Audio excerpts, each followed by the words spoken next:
నమస్తే అన్న. నమస్తే బ్రదర్, చెప్పండి. సింధూరం యుద్ధం ఎలా అనిపిస్తుంది పాకిస్తాన్ ఇండియా మధ్య? అదే బ్రదర్, మనకి లాస్ట్ మంత్ 22న పెహల్గాంలో ఏదైతే అటాక్ జరిగిందో అది చాలా, అంటే అలాంటి సంఘటనలు జరగకూడదు. మెయిన్గా మనం ఏంటంటే ప్రివెంట్ చేయాలి.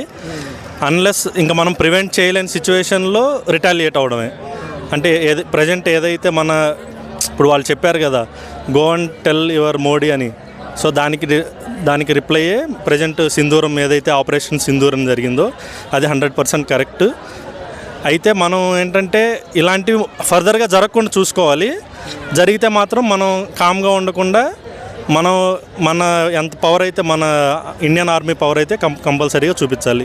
ప్రెజెంట్ ఇప్పుడైతే అదే జరిగింది. కళ్యాణ్ గారు మనం మాట్లాడుతూ సింధూరం టాపిక్ మీద, సో ఇండియాలో ఉంటూ పాకిస్తాన్ సపోర్ట్ చేసే వాళ్ళు ఉంటే చట్ట ప్రకారమైన వాళ్ళ చర్యలు తీసుకుంటాం అన్నారు. అవును, అదే ఎలా అనిపించింది బ్రో? యాక్చువల్గా ఇప్పుడు మామూలుగా అయితే ఇండియా వర్సెస్ పాకిస్తాన్ అంటే మనం యాజ్ ఏ క్రికెట్ అభిమానులుగా మనం ఆ మ్యాచ్లు ఎంజాయ్ చేయడం అంతవరకు ఓకే.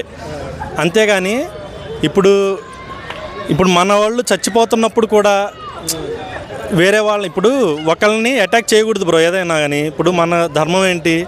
సనాతన ధర్మం. And at the same time మనం గాంధీ గారిని ఫాలో అవుతాం. సో గాంధీ గారు చెప్పిన దాని ప్రకారం ఏంటి, ఒక చెంప మీద కొడితే మరొక చెంప చూపించాలి, ఎప్పుడు ధర్మబద్ధంగా ఉన్నప్పుడు. అంతేగాని మన వాళ్ళని చంపేస్తున్నప్పుడు కూడా మనం కామ్గా కూర్చోవాలంటే కూర్చోకూడదు.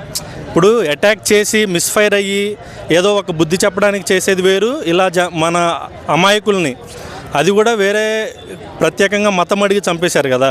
ఇప్పుడు ప్రత్యేకంగా మీరు హిందువా కాదా అని అడిగి మరీ చంపారు. అలా కాకుండా ఏదో బై మిస్టేక్ జరిగింది, ఇలాంటి వాటిల్లో అయితే మనం ఇండియా ఎప్పుడు క్షమించడానికి రెడీగానే ఉండిద్ది. కానీ ఇలా ప్లాన్ చేసి టార్గెటెడ్గా చంపడం అనేది కరెక్ట్ కాదు. అలాంటి దానికి ఆపరేషన్ సింధూర్ అనేది 100% కరెక్ట్. ఓకే, సో పాకిస్తాన్ పరిస్థితి ఏంటి? ఎందుకంటే అక్కడ న్యూస్ బ్రో, వాస్తవంగా చెప్పాలంటే నేను చూశాను వీడియోస్లో.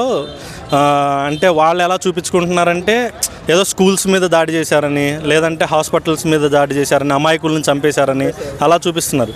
ఇప్పుడు మనకేంటంటే ఇండియా ఇప్పుడు ఎంత ప్లాన్ చేసి చేయకపోతే 22nd జరిగింది. ఇప్పుడు ఎన్ని రోజులైంది? ఆల్మోస్ట్ 2 weeks దాటింది. సో వాళ్ళకి ఆల్రెడీ ఇన్ఫర్మేషన్ అనేది ఉండిద్ది.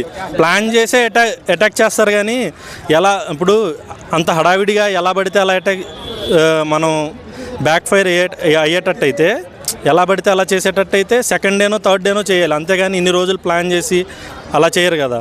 సో అది తప్పు. అండ్ ఇంకో విషయం ఏంటంటే, మన ప్రజెంట్ పాకిస్తాన్ పరిస్థితి వచ్చేసరికి ఏ విషయంలోనూ ఇండియాకి ఈక్వల్గా లేదు, అర్థమవుతుందా? కాకపోతే ఏంటంటే కవ్వింపు చర్యలు, ఇలా టెర్రరిస్టులకు సపోర్ట్ చేసుకుంటే ఇలా చేయడం తప్పించి ఏ విషయంలోనూ ఈక్వల్గా లేదు. ఇన్ కేస్ దీనికంటే పెద్దగా వాళ్ళు ఏదన్నా రియాక్ట్ అయితే మాత్రం ఘోరంగా నష్టపోయిద్ది పాకిస్తాన్ మాత్రం. ఓకే, సో ఓవరాల్గా ఇండియాలో ఉంటూ ఇండియా ఫుడ్ తింటూ పాకిస్తాన్కి సపోర్ట్ చేసే వాళ్ళకు ఏం చెప్తారు ఒక ఇండియన్గా?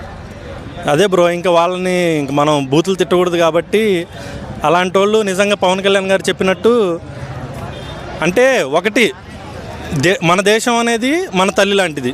ఇప్పుడు మన తల్లిని ఎవరన్నా వచ్చి చంప మీద కొట్టి మనం పక్కన కూర్చొని నవ్వరా అంటే ఎలా ఉండిద్ది? అలా కాదు కదా. ఇప్పుడు ఏదో మన ఇంటి పక్కన వాళ్ళు గొడవ పడ్డారంటే అన్యాయం ఎటు ఉందో, బేసిక్గా మనం అంటే ధర్మాన్ని ఫాలో అవ్వాలి బ్రో. సో ధర్మం ఎట్టుంటే దానివైపు మాట్లాడాలి. అంతేగాని వాళ్ళు వచ్చి కొడుతున్నా కానీ మనం ఏం చేయకూడదు అంత ఇదిగా మాట్లాడొద్దు. ఇప్పుడు మనం రైజ్ అయ్యి ఇండియా వెళ్ళి అటాక్ చేయలేదు కదా మనం కామ్గా ఉండడానికి. సో వాళ్ళే వచ్చి దొంగచాటుగా అమాయకుల్ని చంపేశారు. సో అది తప్పు. అలాంటప్పుడు అట్లీస్ట్ మాట్లాడపోయినా పర్లేదు, అంతేగాని వాళ్ళని ఏం చేయొద్దు, వాళ్ళనేం అనొద్దు. ఇలాంటి టైంలో పనికిరాదు. మామూలుగా అంటే ఇప్పుడు ఇండియా పాకిస్తాన్ గొడవ ఏమీ లేనప్పుడు వాళ్ళని ఏం చేయొద్దు అంటే అది నేను ఒప్పుకుంటా. ఎందుకంటే మనం వెళ్ళి కొట్టడం కరెక్ట్ కాదని నమ్ముతా. కాబట్టి వాళ్ళు వచ్చి అటాక్ చేసి అమాయకులను 26 మందిని చంపేసి దాని తర్వాత కూడా మనం ఏం చేయొద్దు అనడం కరెక్ట్ కాదు.